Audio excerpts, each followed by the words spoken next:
বইমেলা মানে লেখক পাঠক প্রকাশনার মিলন মেলা। বইমেলা মানে নানান রকমের বইয়ের সমারোহ।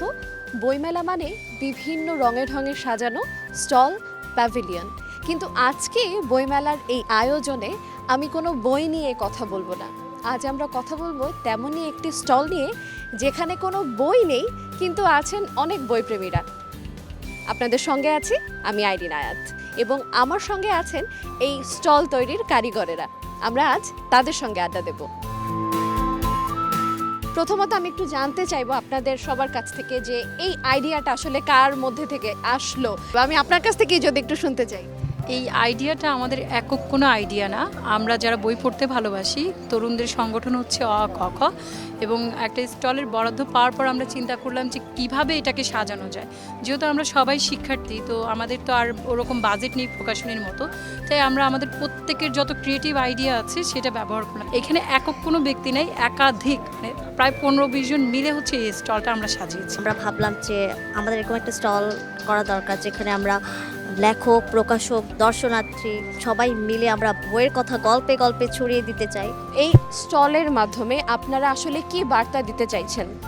আমরা যেটা বলতে চাচ্ছি সেটা হলো গল্পে গল্পে বইয়ের কথা ছড়িয়ে দিতে। আমরা যে গল্প করি সেটাও কিন্তু একটা সাহিত্য। আমরা যারা বইপ্রেমী তারা চাচ্ছি যে বইয়ের কথা ছড়িয়ে দিতে। এখানে লেখকরা আসেন, পাঠকরা আসেন, দর্শনার্থীরা আসেন, পাঠকদের দিয়ে অনুষ্ঠান হয়। যারা লেখক নতুন লেখালেখি করছে, যারা মেলায় শুধু ঘুরতে আসে, তাদেরকে নিয়ে আয়োজন করি আমরা। আমি অনেকক্ষণ যাবত দেখছিলাম আপনারা কিছু লিখছিলেন। এই লেখালেখি কেন? এখানে তো অনেকে যারা আমাদের স্টলটা দেখতে আসবে তারা চিঠি লিখবে, তো সেই চিঠির কাজটা এখন গোছানো হচ্ছিল।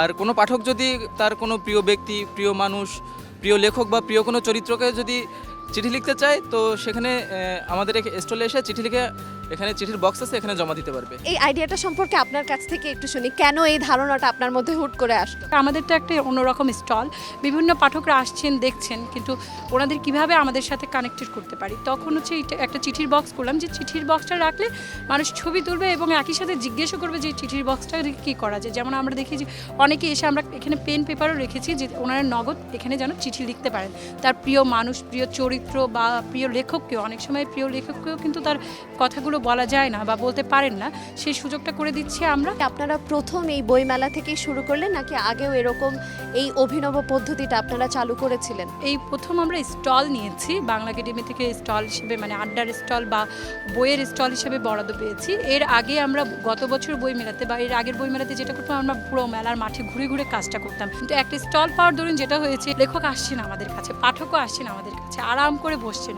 বসার পর আমরা আড্ডা দিতে পারছি। এই ব্যবস্থা আপনাদের কি শুধুমাত্র এই বই মেলার মধ্যেই সীমাবদ্ধ থাকবে, নাকি সারা বছর জুড়ে আপনারা এই কাজটা করবেন?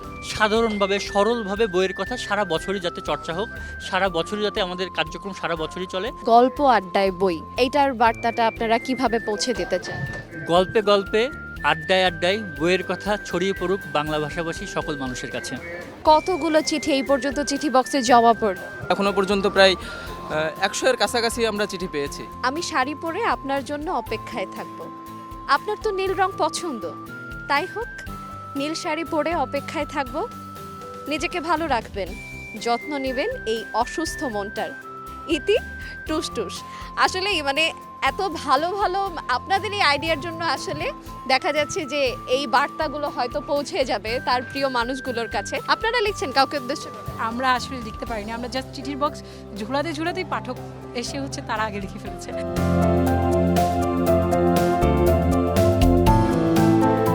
বিকেল গড়িয়ে সন্ধ্যা হতে হতে এখানে দর্শনার্থীদের ভিড় লক্ষ্য করা যায়, তাদের আনাগোনা বেড়ে যায়। তারা এখানে আসেন, খাতা নিয়ে লিখতে বসে পড়েন এবং খানিকটা সময় আড্ডা গল্পে একটুখানি জিরিয়ে নেন। কিছুক্ষণ আগে আপনি আসলেন, একটা চিঠি লিখলেন, আপনার মনের ভাব প্রকাশ করলেন। আপনার কেমন লাগছে? অনেক ভালো লাগছে। আমি প্রতি বছর এই বই মেলায় আসি। আমি তো লিখতে পারি নাই, যার জন্য আমি অক্ষম।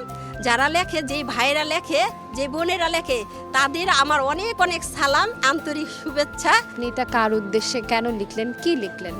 এটা যে লিখে রাখছে যে করুণা করে হলো আমাকে একটা চিঠি দিও। যে গানের মাধ্যমে বলছে না, চিঠি দিও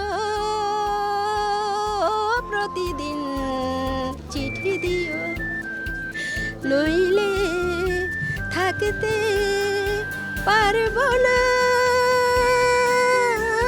চিঠি দিও চিঠি দিও।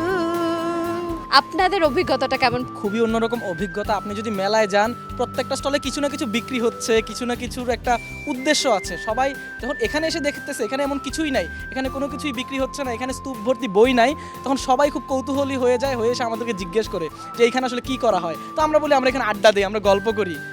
এতটুকু যখন উত্তর দেই তখন সবাই খুব অবাক হয়ে যায়। বিকেল গড়িয়ে সন্ধ্যা হয়ে গেল, আড্ডা দিতে দিতে আজ এই পর্যন্তই। বেশি বেশি বই পড়ুন এবং আপনার প্রিয় মানুষটিকে অথবা আপনার প্রিয় বন্ধুকে বই পড়তে আগ্রহী করে তুলুন।